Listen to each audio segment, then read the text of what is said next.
Alan made it. He was the first one here.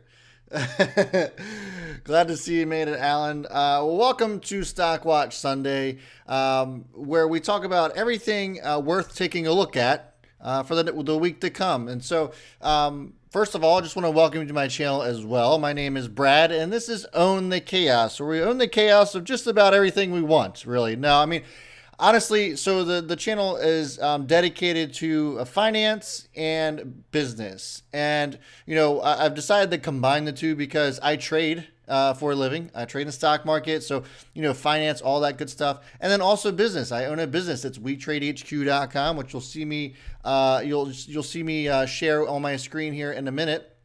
And that's how I do a lot of my chart analysis, a lot of other cool, fun stuff as well. And that's where I have my mentorship. And if you're interested in that as well, I actually have a fun discount code for anybody looking to join.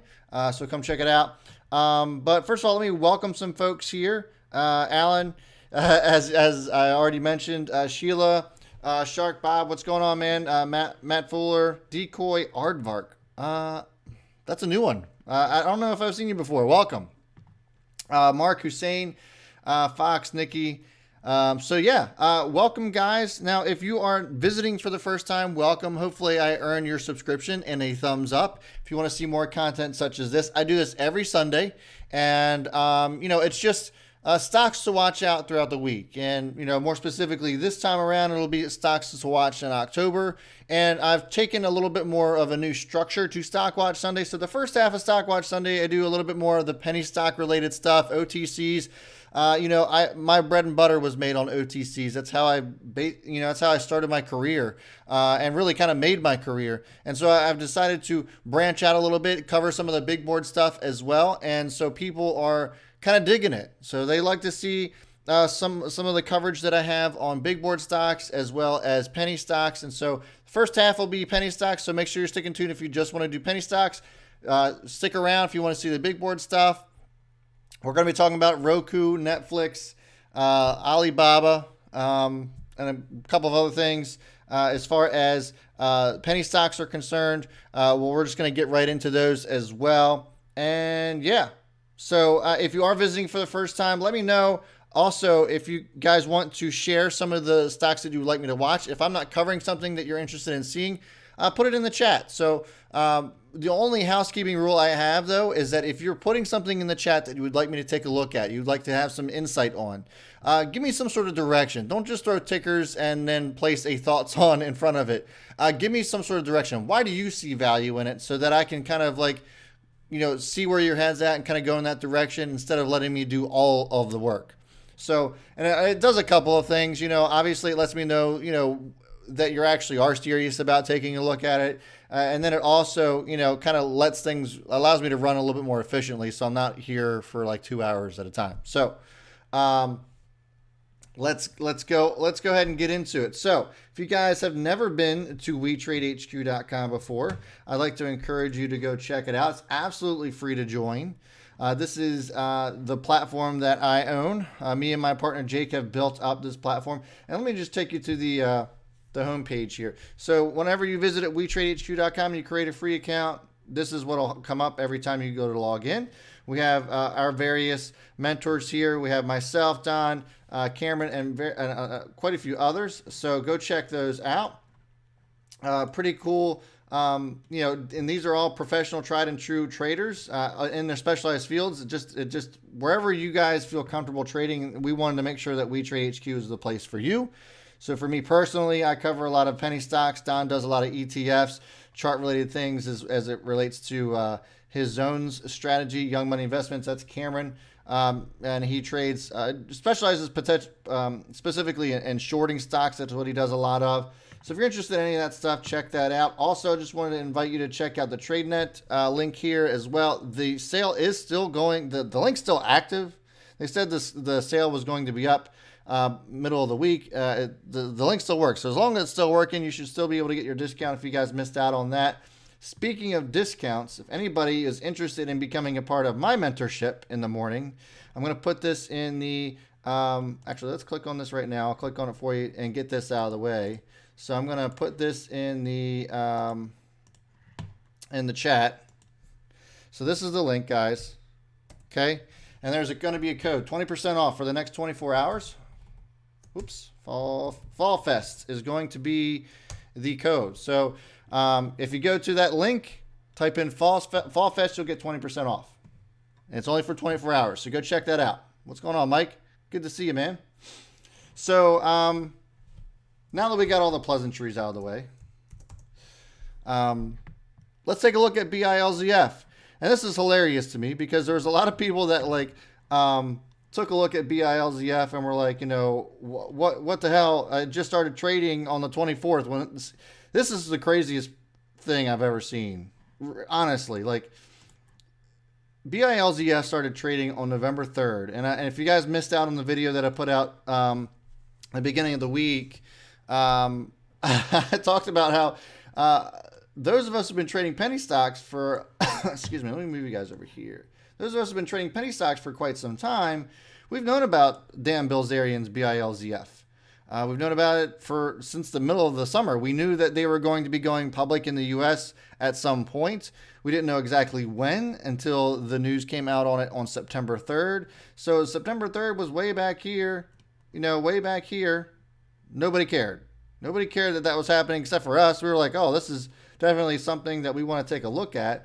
And then Dan Bilzerian himself puts out a Instagram story that BILZF is being traded on, the OTC markets. And then boom, $11 million in dollar volume. Before that, it didn't even have $200,000 in dollar volume, I don't believe. And then all of a sudden it just explodes because he puts an IG story up about it. And so it spiked, went crazy, came back down. Everybody kind of like cooled their jets a little bit. And so we're settling again back down into this, 150 to 190 range. And so I still think there's a lot of value to be had here. Everybody who traded this and bought way up here didn't have the right idea. I told my folks within the morning mentorship that I still think that anything under $5 is a good value for BILZF, but only if you're looking to trade this on a longer term basis. I grabbed some BILZF. I got some in the 180s. I got some in the 160s. And so I'm just scaling a position at this point. And this is going to be a long-term, type of trade for me. I'm going to just hold on to this for a little while because I think that BILZF, the company that is ran by Dan Bilzerian, if you guys aren't familiar with who Dan Bilzerian is, he's basically a modern day Hugh Hefner, if you will. And so he has a cannabis company now, which is being traded on OTC markets. And as you can see here, as previously discussed, they went live trading on the U.S. markets on the 3rd. All kinds of other good stuff going on here. If you pull up their disclosures, they're worth about $16 million-ish. So nothing crazy just yet, but they are all over the world right now. They're in Europe. They're in Canada. Obviously, we already know that. They're in the U.S., and so they are expanding exponentially in the CBD space and just the cannabis space in general. Security details. For this price point, I'm not crazy about the share structure, but it's still pretty low. Trading on the OTCQX. And so for me personally, because of who's behind it, the money that's behind this, I still think that there's going to be a lot of good long-term potential for BILZF. So this is just one of those ones that I'm going to put in what I would call like my IRA. Not a real IRA, but it's just a term that I use for anything that I'm holding on to long term that I see potential in. Hey, thanks, Chuck. Appreciate it. Yeah, guys, hit the like button. I would appreciate that. Thanks so much. But anyway, BILZF, this isn't one to just watch for this week, and maybe not even just this month, but probably for all of 2020. I'm going to be watching BILZF closely and just continue to add whenever I have the liquidity to add to something like BILZF. So, good stock to hold on to, not a good stock to trade. I'm not even going to comment on who I saw lost 50% on BILZF because they didn't know how to trade OTCs. Didn't have any business telling anybody else how to trade OTCs, and we'll just leave it at that. So anyways, go figure it out. I'm sure, just go on YouTube, go find it. It's there, and then you can have a good laugh about it. But anyways, The next one's going to be PFMS. PFMS was another one that, this is a great example, a great learning example that we had within the mentorship this past week. It's just one of those things that transfer agent came out with a share structure update, and just to kind of give you everybody had like a scare of this thing. There's a huge scare, but the thing of it was that the OS was reading that it had more shares than the AS did, and it didn't make any sense. People like Once Broke Mama. I was actually in the middle of a meeting when the share structure update came out, and so I didn't catch it right away. What was going on? I mean, I'm still holding on to free shares of PFMS. So for me personally, I wasn't even really all that worried about it, but there was a lot of people within our mentorship that were, and there was a huge sell-off at one point. You can see this huge red candle wick, and then everybody's like, wait a minute. Sit back and look at this thing. This doesn't make any sense. There's clearly a typo. Everybody was able to capitalize within my mentorship on this in the 002 range, and a couple of them got some 003s, low 003s. But what PFMS has been doing, if we go all the way back out to the 30-minute chart, look at this consolidation on here. This thing is holding its gains. The strength on this is unbelievable for a penny stock. It really is. It's hanging out in this channel really nicely here. And this brief moment in time was people getting scared. A lot of us saw the writing on the wall, saw that this was some sort of typo error. Everybody was able to hop in on this thing and get some really nice cheap shares. And we're still just waiting at this moment for for filings to come out on PFMS. This was, a Dave Lazar pick or a custodianship. And so right now we're just waiting on actual filings to show up. You can see that they're not non-reporting. They put this out over a month ago. And so now when we start to see filings on this thing, it should move a lot like TRDX did. There's something about 000 stocks that go under custodianship, especially with like some of the big names like Lazar, Chang, and all those other guys. Brian Glass was even another one. When it goes into, when there's a custodianship in the 000s that has a relatively good share structure, they just move very, very well. I don't know what it is, but for whatever reason, they just do. And if we can go back and look at TRDX, it had a similar movement. This was another, TRDX, it had similar movement. And this was another Dave Lazar custodianship. And 000s, and then custodianship went under him. Reinstatement happened, and then filings hit, and that's where this big boom happened. This was back in February. This big boom happened when filings hit, and really it hasn't come back down. It really has not come back down to the trips at all. Hasn't even thought about coming back down to the trips, and it's held its gains very nicely too. So PFMS, still another really great one to continue watching. And the only reason that I keep this on the watch list is because you just don't know when the filings are going to hit. So what I've been telling my folks in my mentorship is this: if you do see value in this, keep putting orders in the threes. Keep putting orders in the threes, and if there's any point to where it drops below 0035, consider that a gift. Obviously, we always tell our folks to manage the risk wisely. Don't buy anything they don't understand. But this is one of those things where, it just looks so strong. And given the fact that every time it bounces off of this mid 003 area, it just holds its gain so well. And it couldn't speak, and we couldn't have seen this happen even more so than when everybody realized what was going on earlier in the week with this typo that happened with the transfer agent. Everybody thought that this had like 6 trillion shares in the share structure. And, it was a brief, I don't know what you want to call it, a brief panic mode. People were just selling out, and these poor souls that sold in 002s are probably kicking themselves right now. So PFMS, still very much on my radar, still very much a nice one to continue to accumulate. And I just really like it a lot. So if filings show up, you don't want to be the one that's chasing this thing all the way up to a penny or more. You really don't. So continue accumulating a position here. That would be my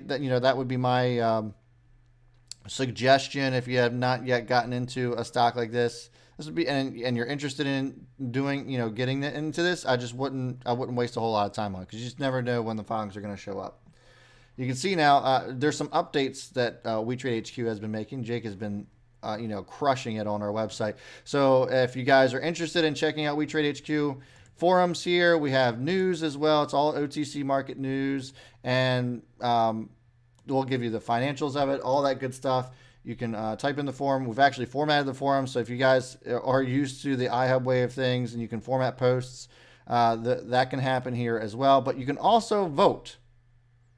You can vote to whether or not PFMS is, if you're bullish on it. So I just voted that I'm bullish on it, and then it shows up here. This sentiment here is the WeTrade HQ community sentiment. Buy. How are we going to be better than the analysts? We'll see. But that's another cool feature that we've added to that. So you can vote on it if you want. And it actually changes out every week. So beginning of the week, it'll change out and it'll basically reset. You have to go back and vote again. But I mean, we wanted to do it that way. So, it wasn't just like we're going off a sentiment of people that voted last year or anything like that. So, all righty. Yeah, Jake. Yeah, Joe. So Jake Kaz there, 002s were money. They sure were. They sure were. It was pretty awesome. It was quite a gift.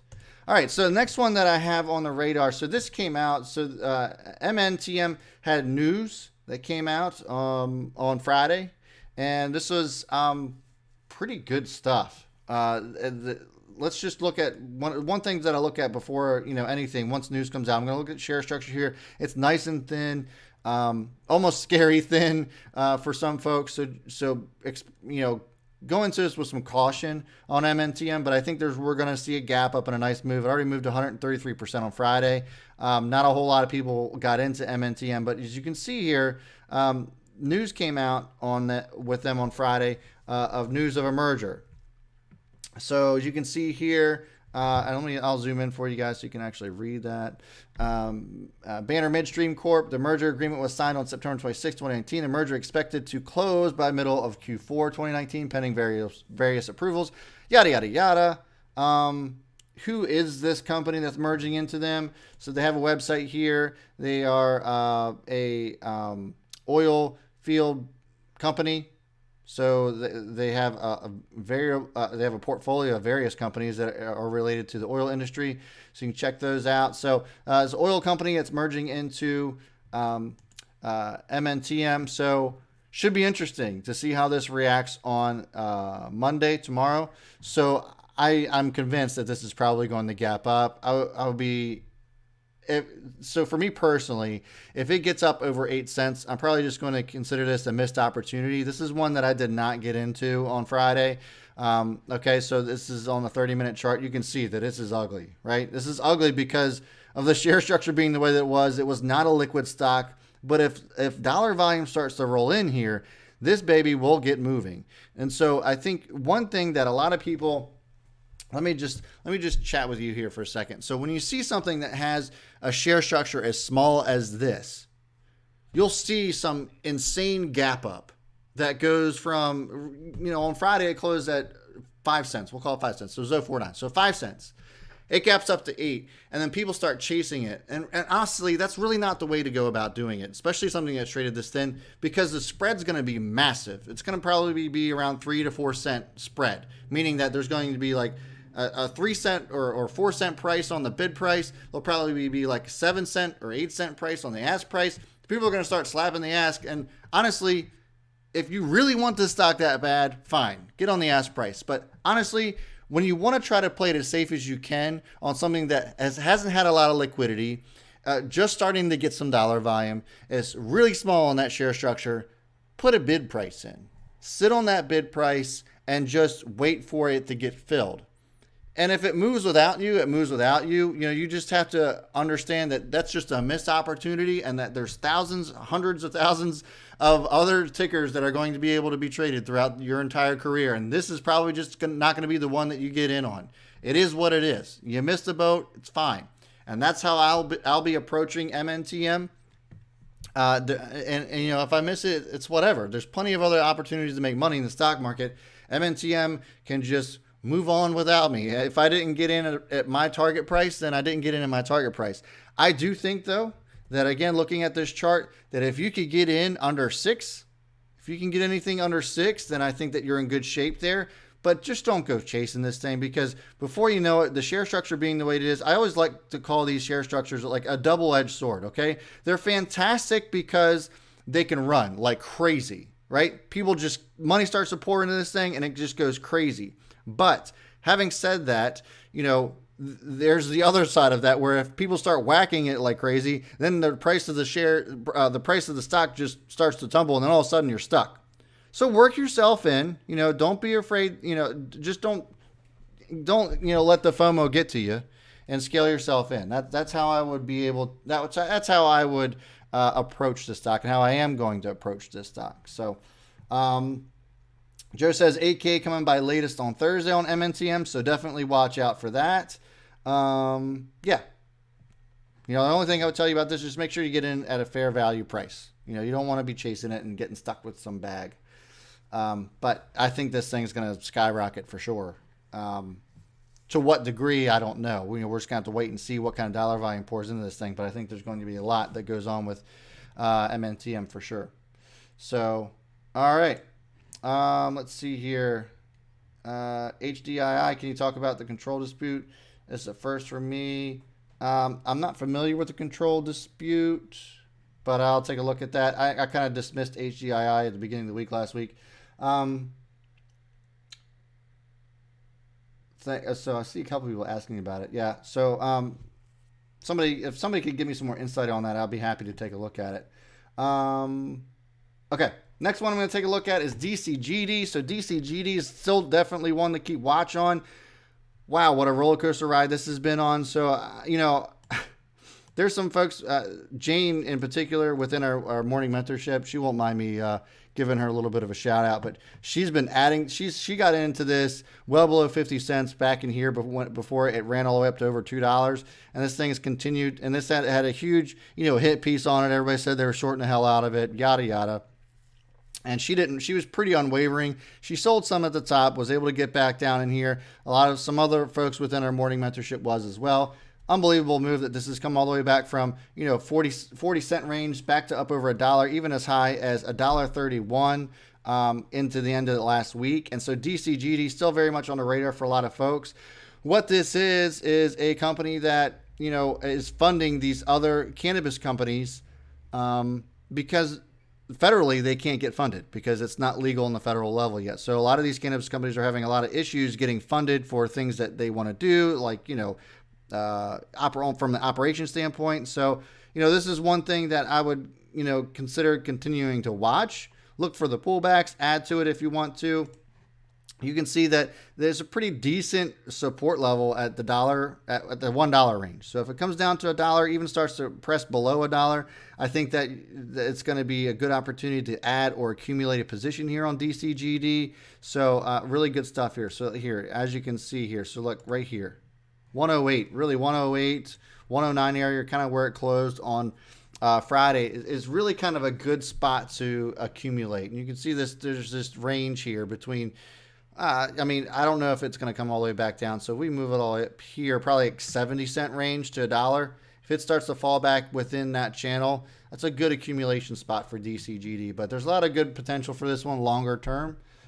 So definitely worth watching throughout the rest of the week. And really kind of the rest of the year, honestly. Okay. Oh, I see what you're saying, Joe. Okay. I'll hit on that in just a sec. The last one I wanted to cover penny stock wise was GGRN. GGRN, custodianship play. So this is the Clark County website, new custodianship for GGRN. Looking at the share structure here, we don't know anything else about it. This is one of those ones that you could definitely get in at the bottom of. And kind of ride this out as the reverse merger process takes place. So nice, good looking share structure. Closed Friday at 014. Obviously, you can see that there's been some accumulation going on here, and people been starting to buy this up. But I think that we're still in the very early stages of this thing. Would I buy all the way up at 2.5 cents? Of course not. This is we don't try to buy high and sell low. That's not how you do this thing. But I think that, trying to accumulate a position somewhere around the 007 range, if it comes back down that far, yes, it's possible for that to happen. I'm not saying that it will, but if it comes back down to this area, I think you're in good shape to either start a position or add to your position if you're looking to accumulate position on GGRN. This is one of those ones where you're going to have to be patient with. You're going to have to wait a while if you really want to see this thing take off. Sometimes these custodianship plays take forever. So just make sure that you have the right time horizon for a play like this and that you have the right amount of risk tolerance for something like this. But GGRN, given the share structure and the setup this has with the custodianship that just taken place, I think that this is a good one to get in a nice low price before it really kind of takes off. Given this share structure, we start seeing filings and stuff coming in on this thing, we could see a nice move, maybe even to a quarter or more, if the right amount of dollar volume comes in. So GGRN, definitely a good one to keep on your radar as well. So let me cover some of the questions here. Okay. So Joe was talking about the control. Somebody was asking, let's see here. HDI can talk about the control dispute. First time for me.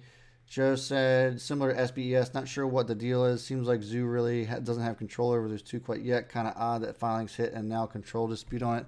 Strange. Yeah. So let's see here. HDII. Let me pull this up. This is one that I had on the watch list last week, and then it just didn't really do much. So I was just kind of like, all right, I'm on the bigger and better things.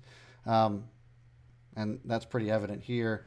But let's see.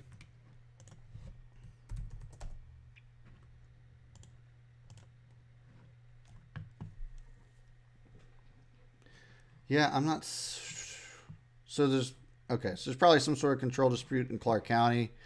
Here's the thing with this. So if I'm not. So don't quote me on this. But there have been times where the pre-existing shell owner of that shell, so like HEI, the pre-existing CEO or the company, whoever owned this. I see the control dispute now on here. Multiple parties are engaged in a dispute over control of this company. So Zoo, the custodian, I guess, was granted custodianship, and then they came back and now they're fighting the custodianship. So now we're at a cross where that perhaps that the custodianship could be rescinded. I've never seen that before, but I have heard of it happening in the past. I've never seen it actually like custodianship be revoked from somebody who was already granted custodianship. My thoughts were always, well, if custodianship was granted, that's the end of it. End of story. Game over. That's a new one for me. I'm not quite familiar with it either. So what I'm going to do is I'm going to do some more research. I'm actually going to get with some of the folks that I know that kind of really specialize in a lot of this stuff as far as these custodianships are concerned. We have some folks within our mentorship. Once Broke Mama, I Like BB Stock. They've gone through this type of thing before. And it's very rare that something like this happens. And so I think there's a possibility that could happen, which is why you saw some of the selling off that you did later in the week this week. But it's very interesting to see. Yeah, I don't know. It's weird. It's weird, Chris. It's really weird. So I'm going to do some more research on it, and I'll get back to you guys. If you guys are in the Discord group, I'm kind of intrigued about this as well. So I'll go ahead and do some more research. I don't try to pretend like I know everything about it, trading. You're learning something new every day. So I'll take a closer look at this and see if I can get with you guys in our Discord group. So hold me to that. Yeah, no problem, guys. Hey, Michael, good to see you. So, all right, that's it for the penny stock side of things. What I'm going to do is I'm going to cover some of the big board stuff as well, which I think you probably will be interested in because the overall market's pretty much tanked on Friday. It was a really tough day in the major markets on Friday, and so I'm going to give you some opportunities that you might want to take a look at moving into the week this week. I've been trading a lot of the big board stuff through the TradeNet account. A lot of the other folks really love the TradeNet accounts. And so that's kind of been the other side of the morning mentorship. And so let's go take a look at some of that. So let me share my screen again with you guys. And the first thing I'm going to talk about is Alibaba. So ticker symbol BABA. Alibaba has been one of these ones where, excuse me, it's been doing very well. It's been an amazing stock for anybody looking to trade this thing. You could just make day trades all over this thing. I actually shorted BABA on Friday because of what had been going on in the U.S. markets. So there was this thing flying around on Friday about, the U.S. Treasury says no to plans to block Chinese listings at this time. But on Friday, there was rumors flying around that they were. And so today they just came out. This is just updated that this is through the Bloomberg website that they're not considering doing that just yet. And so as you can see, U.S. listed shares of China-based companies such as Alibaba Group. And so that's why BABA tanked. But we're at a crossroads here with BABA, so I'm going to watch and wait and see pre-market to see how this reacts. I think that we might see a nice little bounce out of BABA, especially now that they're coming out and saying that they're not necessarily considering doing that at this time. But that's why this tanked, along with a lot of the other markets. So you saw Tesla do the same thing.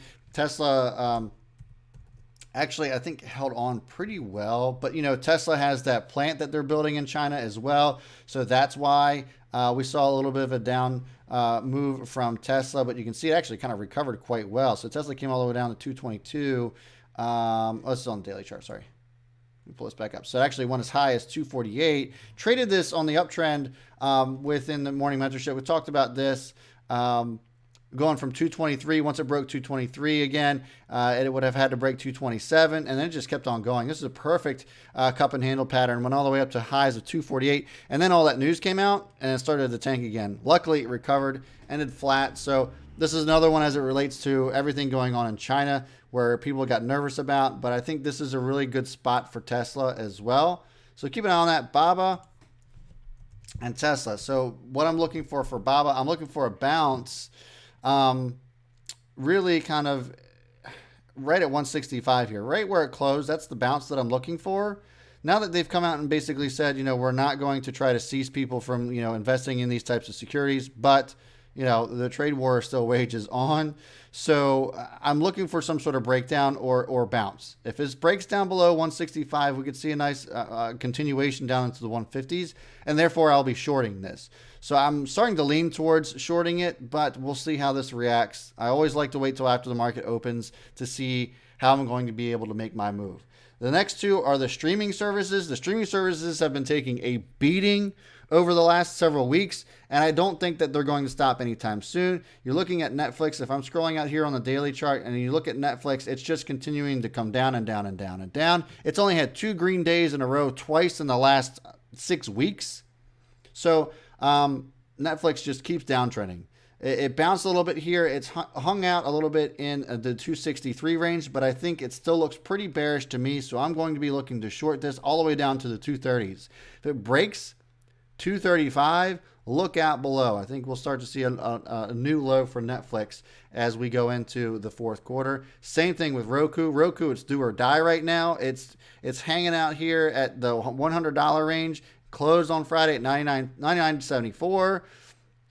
I'm going to go ahead and go bearish on this, and you could see that quite a few other people looking at this and saying this is probably a sell as well. This is way overextended. We already knew that. It was only a matter of time before this came back down. Went all the way up to highs of 177, and now it's finally coming back down to a reasonable level. But all these streaming services are coming down in value because the competition is a lot stiffer. So the competition has gone way up, and so everybody's kind of getting nervous about the valuations of something like Roku, Netflix. Comcast has now gotten their name into the mix. Apple has, Disney, a lot of these other companies have. So, the competition goes up, and so people start to get scared and start to think that maybe it's a little bit overvalued. So I think that Roku still ends up coming down. I would say probably to the $70 range. I think $70 looks like to be a more realistic price point for Roku at this stage in the game, unless they come out with something that's like crazy off the wall. I'm sure there's a bounce in it somewhere. I just don't think it's here. I'm pretty confident that it's going to break this $100 range, and if it does, I'm going to continue to be shorting Roku. BYND, same thing. Everybody was going nuts on BYND because they had testing that's going on at McDonald's. Nobody really read the report, I don't think. There's testing going on at McDonald's at 6 stores. It's 6 stores, and they're in Canada. It's not even in the U.S. Beyond Meat is still overblown. I think it's still overvalued. It deserves to be below $100, period. So I'll be looking to short BYND. If it can't hold this $151 or $150 range, I'll be shorting it. If nothing else, looking for it to close this gap. You can see that this is what happened when it gapped up on Friday with that news. And so I'm going to be looking to play this gap. I think I'm going to short this gap here at least down to 143, maybe even more. So look for BYND to make a nice little short out of that. That covers it for the big boards right now. Let's see what else anybody else has got going on. Going to be an interesting week in metals. I see a lot of flipping in my future. Yeah, so the only reason I didn't talk about metals, Blade Runner, was just because there's been a lot of uncertainty. The market's been going all over the place. So it's just been really choppy in the metals. We look at GLD, ETF for gold. And so it's been a little bit wishy-washy. You can see how it's been pretty choppy over the last several weeks. And so I'm not concerned necessarily, but it's one of those things where it's just, I don't know where to even begin to get into this thing right now. Just not sure about it. So, still definitely worth watching. But yeah, I'm with you, Blade Runner. It's probably just going to be flipping, at this point. I don't know if I would be taking a swing trade on it or holding anything metal related overnight, because it's going to be a crazy wild ride if it is. FDX under investigation, should she drop some more? Probably so. I would agree with you on that. Most cable companies are keeping up with streaming. Absolutely. Okay, let's see. Any other questions? Does not really look like it. All right, so let's do this. So just want to remind you guys, if you're interested in becoming or joining the morning mentorship, where I go live with folks from 9 a.m. to 10 a.m. Via Zoom, just like I kind of am now, but you actually get to talk to me. So Zoom is voice interactive. So I'm on video. I'm sharing my screen just like I would on Stockwatch Sunday, but it's live. It's as the market's going, as the market's being traded, I'm making trades. Other people are making trades. And if you can't make it during that time, that's okay. I record all of these sessions as well, so you can go back and watch them. And then I'm also with people in Discord throughout the entire day. And I'm offering you 20% off. So if you want to go check that out, it's under code FALLFEST. So again, I'm going to put that code in here. Go to WeTradeHQ.com and go under the Own the KS Mentorship. Type in that code and you get 20% off. So go check it out. And that's going to be it for me, guys. So thank you so much for tuning in. I certainly would appreciate a thumbs up and subscription if you want to see more content such as this. And that is going to be it for me. So thank you guys so much. I'll see you all before the bell. And B. Smith is out. Have a good night, guys. Enjoy the rest of your weekend.